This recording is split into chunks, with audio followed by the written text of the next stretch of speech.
வணக்கம் மக்களே! முடி வந்து இப்ப சமீபத்திய நாட்கள்ல ரொம்பவே கொட்டிட்டுருக்கு. அது மட்டும் இல்லாம நான் ரொம்ப வெட்டிட்டேன் வேறயா! ஸோ ஹைட்டும் இல்ல, டென்சிட்டியும் இல்லைன்னும்போது பார்க்கவே ரொம்ப கேவலமா இருக்கு. ஸோ அதுக்காகவே வந்து கொஞ்சம் முடிய வளர்க்கணுங்கிறதுக்காக ஒரு ஹேர் ஆயில் ரெடி பண்ணேன். ஃபர்ஸ்ட்டு வந்து செக்குல ஆட்டுன தேங்காய் எண்ணெய் வாங்கி, அத ஃபர்ஸ்ட்டு அடுப்புல வச்சுக்கிட்டேன். அது போக வீட்ல உள்ள பொருட்கள் தான் பெரும்பாலும் கிடைக்கக்கூடிய பொருட்கள வச்சு தான் நான் பண்ணியிருக்கேன். ஒரு ரூ. 10க்கு வெட்டி வேர் வந்து வாங்கிக்கிட்டேன். அதுக்கப்புறம் கருஞ்சீரகம் வீட்டிலேயே இருந்துச்சு. 4 ஸ்பூன் கருஞ்சீரகம், 3 ஸ்பூன் வெந்தயம், 2 ஸ்பூன் சீரகம், 1 ஸ்பூன் மிளகு, அப்புறம் நெல்லிக்காய் பார்த்தீங்கன்னா 2 பெரிய நெல்லிக்காய் எடுத்து குட்டி குட்டியா நறுக்கி நிழல்லையே வீட்லயே ஒரு 2 நாள் முன்னாடி காய வச்சிருந்தேன். கரிசலாங்கண்ணி செடியும் ஊர்லேருந்து பிடுங்கிட்டு வந்து காய வச்சிருந்தேன். இப்போ ஃபஸ்ட்டு வந்து என்ன பண்ணியிருக்கேன்னா, கருஞ்சீரகத்த கொட்டியிருக்கேன். அதுக்கப்புறம் வெந்தயம், கருஞ்சீரகமும் வெந்தயம் சம அளவுல கூட எடுத்துக்கொள்ளலாம். அடுத்து மிளகு. இந்த மிளகு சேர்க்கும்போது வந்து பார்த்தீங்கன்னா, கொஞ்ச நாள்லே எண்ணெய் ஒரு மாதிரி சிக்கு வாசம் அடிக்கும்ல, அப்படி ஆகாம இருக்கும். அதுக்கப்புறம் சீரகமும் சேர்த்துருக்கேன்.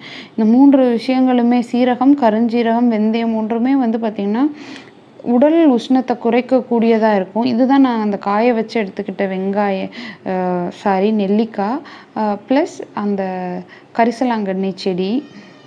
இது போக 2 பல்லு பூண்டும், ஒரு 7, 8 சின்ன வெங்காயமும் எடுத்திருக்கேன்.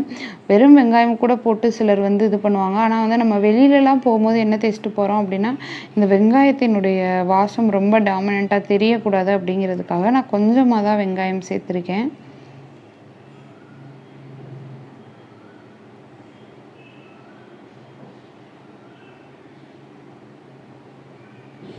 அதுக்கப்புறம் செம்பருத்தி பூ ஒரு 6, 7 பூ.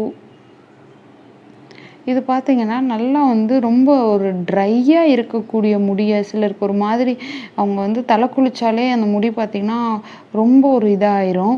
ஸோ அந்த மாரி இருக்கவங்களுக்கெல்லாம் இது வந்து பார்த்தீங்கன்னா, ஒரு சின்ன மினுமினுப்பையும், வழுவழுப்பையும் தரும். இது வந்து பார்த்தீங்கன்னா, குப்பை மேனி இலை. இது வந்து பொடுகு, வேற அரிப்பு அந்த மாதிரி எந்த பிரச்சனைகளும் வராம பார்த்துக்கொள்ளக்கூடியது. எல்லாமே நம்ம வீட்ட சுத்தியே கிடைக்குது.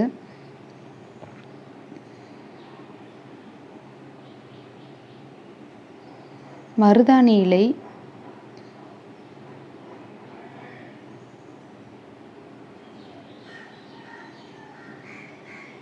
நொச்சி இலை. ஏதாவது வந்து சிலருக்கு வந்து குளிர்ச்சினால சளி பிடிக்கிறது அந்த மாதிரியான பிரச்சனைகள் இருக்கும். அந்த மாதிரி ஏற்படக்கூடாது. இப்போ வெந்தயம் இதெல்லாம் ஒத்துக்கிறாம இருக்கும் அப்படிங்கிறதுக்காக நொச்சி இலை சேர்த்துருக்கோம். அடுத்து வந்து முருங்கைக்கீரை. முருங்கைக்கீரையில வந்து இரும்பு சத்து ஜாஸ்தியா இருக்கு அப்படிங்கிறனால, முடி உதிர்வை இது கொஞ்சம் தவிர்க்கும்.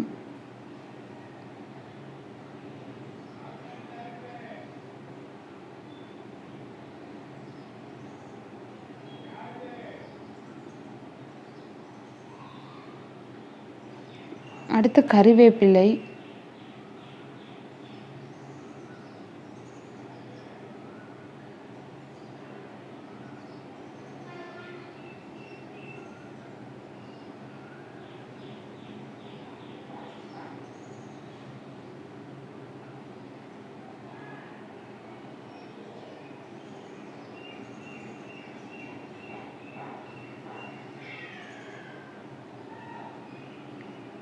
அடுத்ததா கொஞ்சமா மா இலைகளும், கொய்யா இலைகளும் சேர்த்துருக்கேன். நீங்க வந்து இதெல்லாம் இப்படி எண்ணெயில போட்டு காய்ச்சாட்டி கூட எல்லாத்தையும் அரைச்சு, அ உருண்டை உருண்டையா தட்டி வடகம் மாதிரி அத நிழல் காய்ச்சல்ல காய வச்சுக்கிட்டு, அப்பப்ப நீங்க வந்து அ எண்ணெய் ஊத்தி வைக்கிற பாட்டிலுக்குள்ள மட்டும் இத போட்டு போட்டு நீங்க யூஸ் பண்றதுனா கூட பண்ணிக்கலாம்.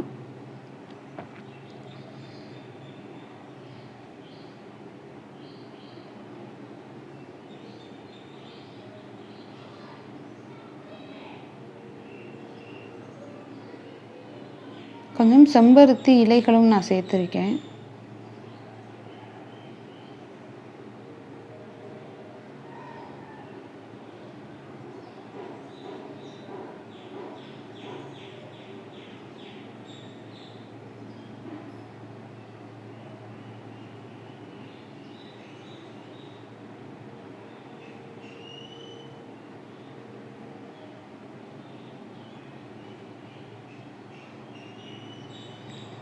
கொஞ்சம் துளசி சேர்த்துருக்கேன்.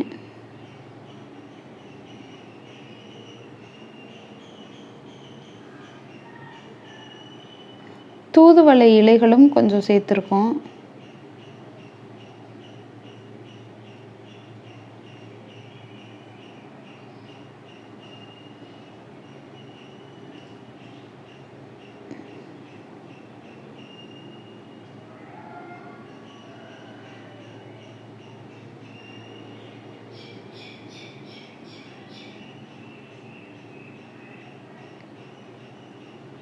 அதுக்கப்புறம் பார்த்தீங்கன்னா, மணம் தரக்கூடிய பொருட்கள் வெட்டி வேர், அதுக்கப்புறம் பன்னீர் ரோஜா இதழ்கள், அதுக்கப்புறம் வீட்ல பூத்த அந்த மல்லிகைப்பூ, காய வச்ச மல்லிகைப்பூ இதெல்லாம் சேர்த்துருக்கேன்.